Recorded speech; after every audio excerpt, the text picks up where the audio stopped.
Hello, it's Richard at Richard's Guitar. I've got an interesting one today.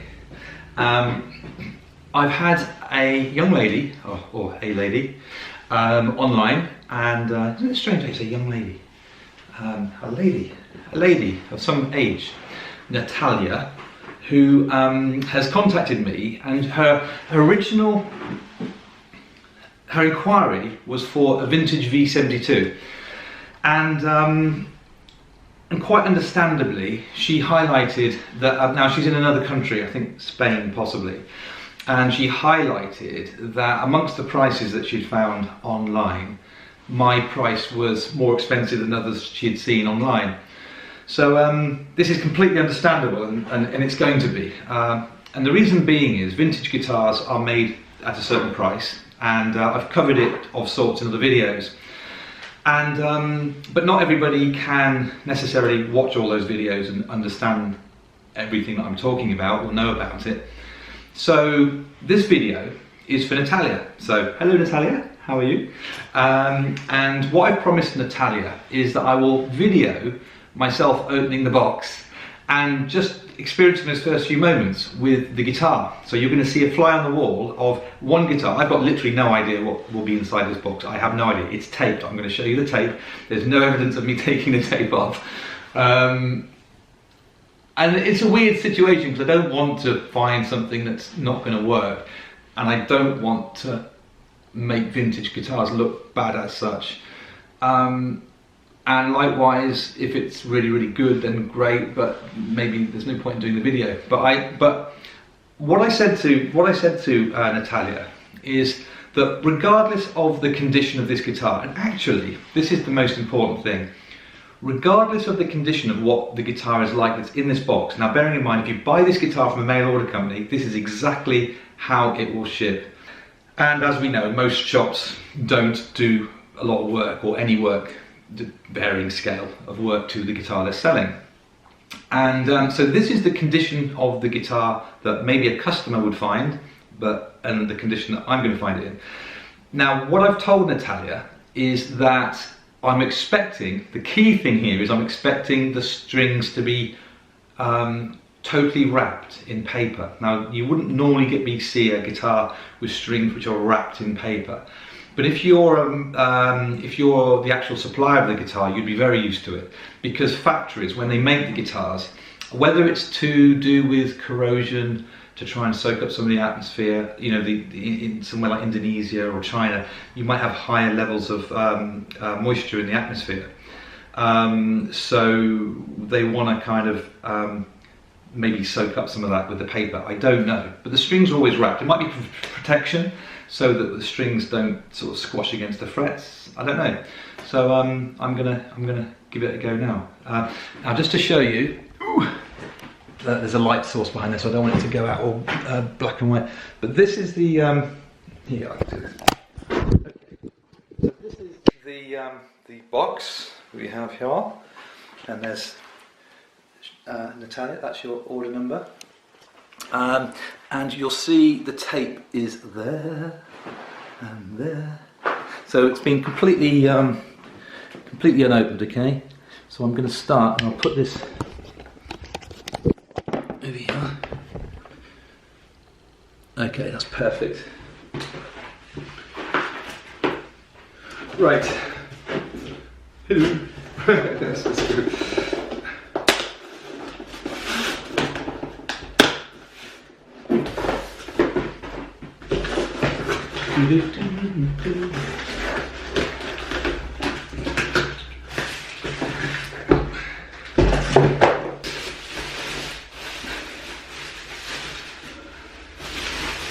Okay. First view. Initial view is that the top is absolutely lovely, which is fantastic, which is the best thing we want. Now then. But this is what I was telling you about. So this sign here, what you're seeing here, this is the rattling of the strings. So we'll take this off. Now this basically means if you ever buy a guitar from a mail order company and it has these strings like this shows you that the guitar has not seen the light of day since it left the factory in thousands of miles away in Indonesia or China. So this is why vintage guitars, and to be fair to them, this is why they are such good value for money. They are amazing value for money, and this is how they're made to be. They're very raw. They come from the factory, and whatever happens in that factory is what the customer gets at the end. And we come in the middle, and then we kind of turn them into something pure, genuinely hand finished. So let me just have a feel of this now, and I'll tell you what I think. I'm going to do it live, so there's no getting away from. Let's have a look.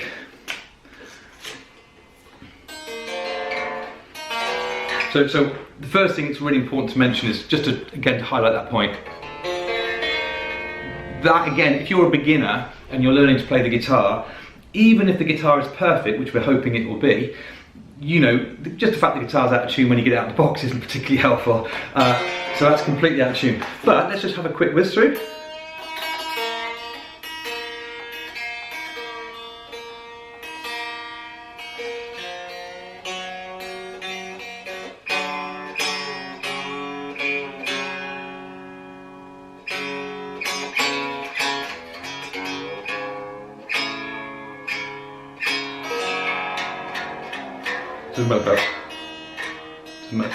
I'm not looking to get it too in tune somewhere.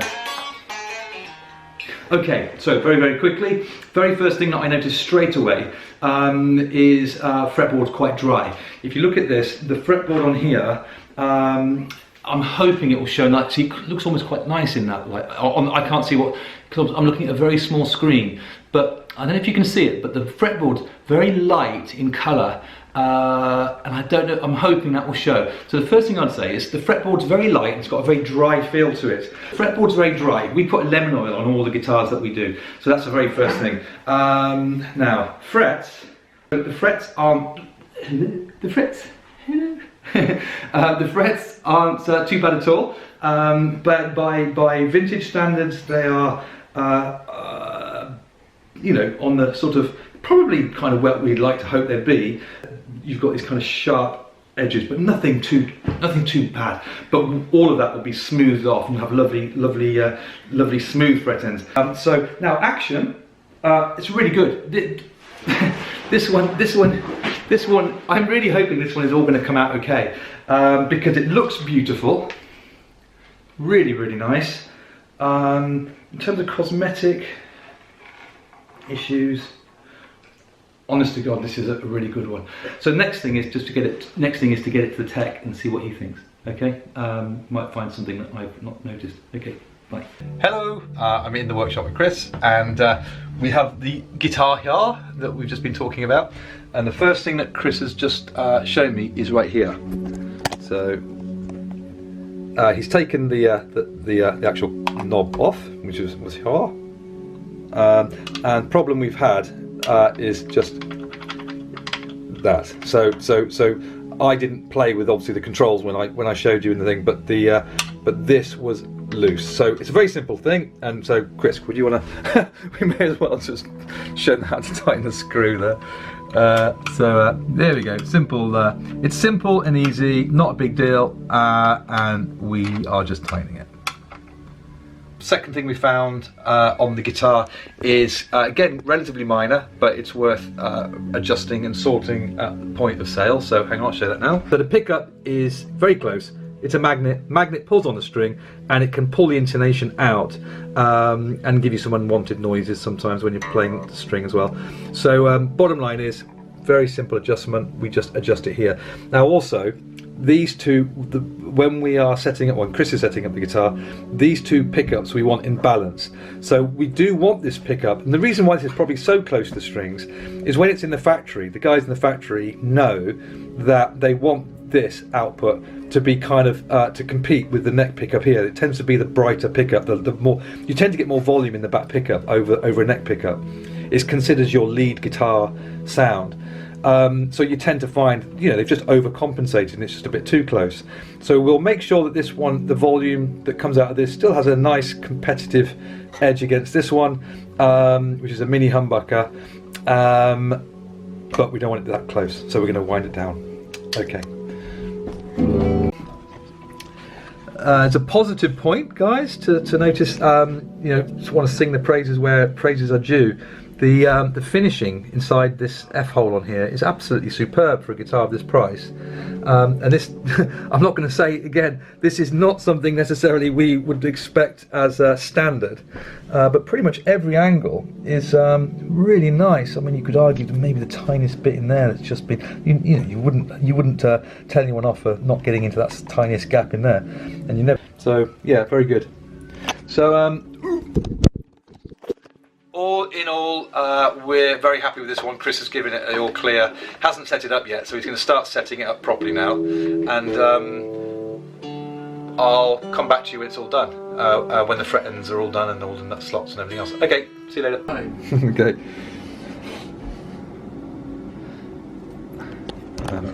Thursday is nothing but Wednesday. There we go. So we're still working. Work in progress. Everything okay so far, Chrissy Woo? High 13th fret. As you. Huh? High 13th fret. Okay. Okay. Very tuned. Not anymore. So caused by the neck. 13th fret. Oh, okay. But just because why? Because it's getting nearer the neck body. Oh, but you generally find the 13th fret area. Because I always thought maybe neck joint would cause more. But, yeah. But also, but you also get problems around the 13th here? on these particular guitars, or almost, but on most here and here. Yeah. Yeah. Cool. Radio. Okay, that's fine. Listen, see if you can hear what's going on.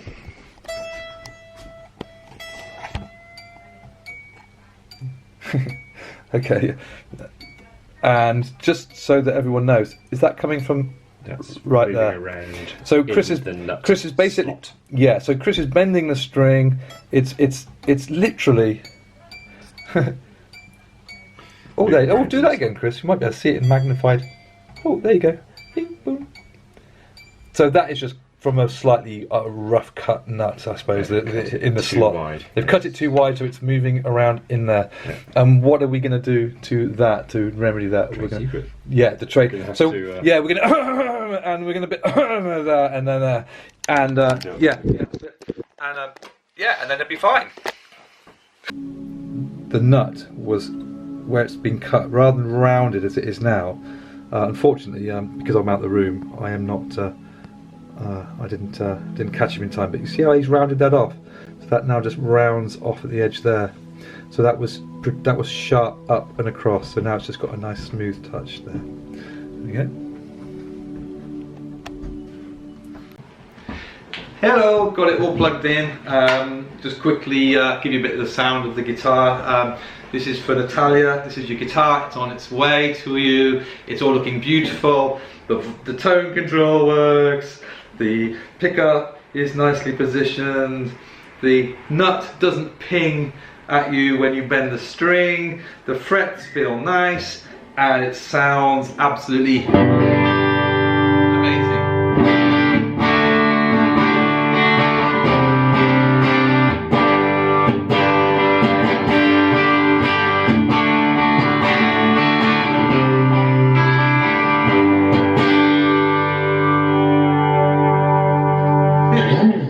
Yeah, cool. So there we go. So I really hope that's put it all in perspective. That is a great example of, you know, I think I've laboured the point. I think that's it. You know, that's what we do. Our prices are going to be more expensive on a cheaper guitar. Of course they are. There's a ton of work that goes into these guitars, and yeah. So that's it. I'm really proud, and that's why we do vintage guitars. We can turn something that has the building blocks of something special into something really special, and that's it. That's what Natalia. That's what you're going to get. Okay. Hope I've lived up to my promise. I promised to do the video, and that's what I've done. Okay. Bye.